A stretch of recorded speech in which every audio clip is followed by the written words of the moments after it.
Hi guys, today I'm going to talk to you about prison abolition. John Washington describes prison abolition as a movement that is trying to think past and beyond prisons as a tool to solve society's problems. Did you know that most of the people who are locked up in jail right now are black and most of them are below the poverty line?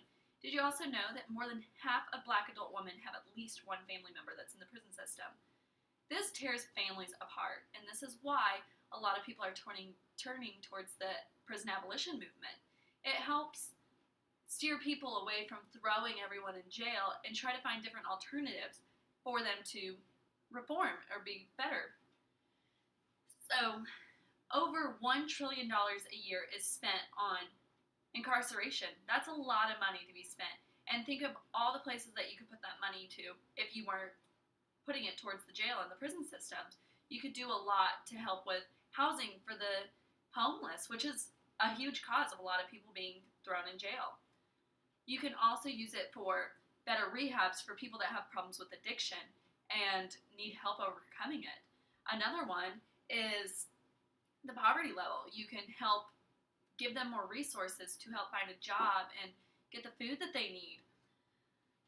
Prison abolitionists are a group of loosely formed people that are calling for reforms on the way that we handle our crime. It's said that we don't handle our crime very well, and if you look in the news, a lot of times you have people that are going into jails before they're even proven guilty or innocent. They're thrown in jail, and this is all before a pretrial. 500,000 people each year are locked up before even being put on a trial. Blacks are 2 times as more likely to be locked up in jail before a trial. And another group that's being severely affected by this is Muslims. They are more likely to have more surveillance and greater victimization in the actual prison systems than any other group.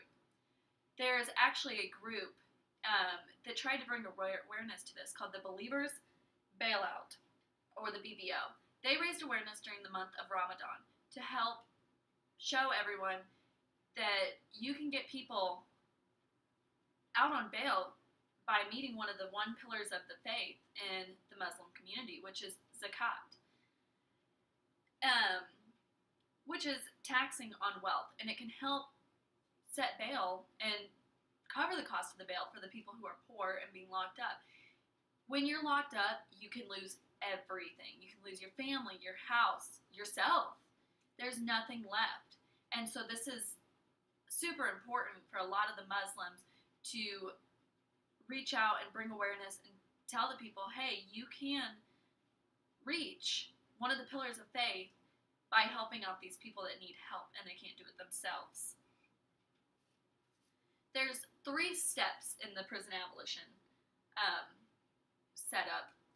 The first one is moderation, which is stop building cages. Since the 1970s, our prison population has increased by 700%. That's ridiculous. That is so many. The second step is decarceration. This is finding ways to get people out of prison. This is a little bit more difficult. People who pose no threat to society, they believe they should be released. If you are in a state that it is illegal to have marijuana, a lot of people are locked up because of it. But now let's say you're in a state that now it is legalized to have marijuana. Should you still be locked up for a marijuana charge now that it's legal? A lot of people are saying no and saying you should release them, which would free up a lot of space and you could close down a lot of prisons with that. The third one is excarceration. This is to divert people away from prisons. This takes back into the provide more funding. So, put more funding into housing for the poor, put more funding into rehabs for other people, put more funding into helping overcome addiction, helping people with resources to find jobs and be able to survive. Restorative justice is another thing that is super important to the prison abolitionists. This is where they would restore the victim, the community, and the offender to how they were before the crime.